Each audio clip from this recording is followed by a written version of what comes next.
Now let me get into what we can do about it. There are two types of strategies. I think there's a growing wave, I'm guessing, that might lead to some self-correction in this over the next many years. It's a growing movement toward frugality. Corporate America is doing this with downsizing. They're setting the example with record profits.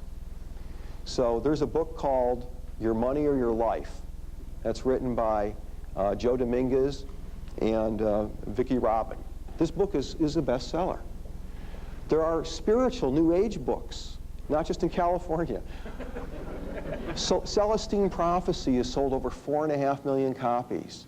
Mutant Message Down Under has been a bestseller. Care of the Soul.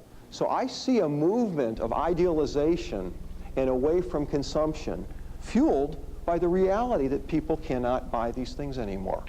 I think that will probably happen over the next decade and probably be very corrective and balancing. But that's not good news for a credit grantor. They're going to spend less.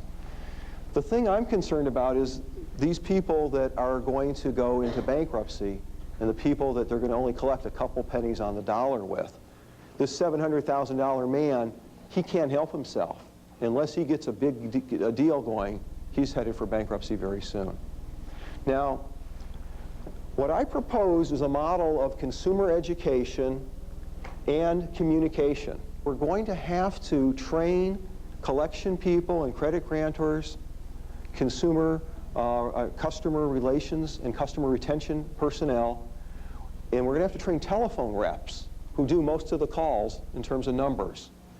They're going to need to train in what I call empathy, what I call understanding the meaning and the feeling of the consumer's message. I hope I'm sensitizing you to some of the consumer's needs and feelings in today's talk. Empathy can be faked, but there's a lot of research and clinical experience that shows it doesn't work very well.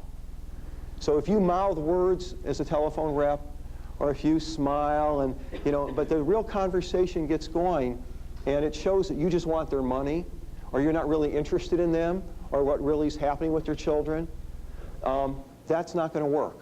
These people have enmity toward authority figures, and they don't have the loyalty.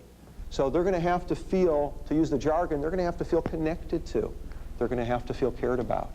90% of a communication, the feeling tone of a communication, is not in the words. It's either in facial expression or in voice tone or gestures. So it's in the feeling behind the words, or as my friend says, it's everything that you cannot express on the internet. Another friend of mine says, when you talk to somebody on the phone, it's like you can tell if they're smiling or frowning with you.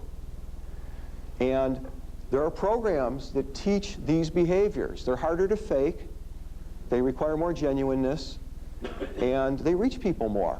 And people rate that they feel cared about.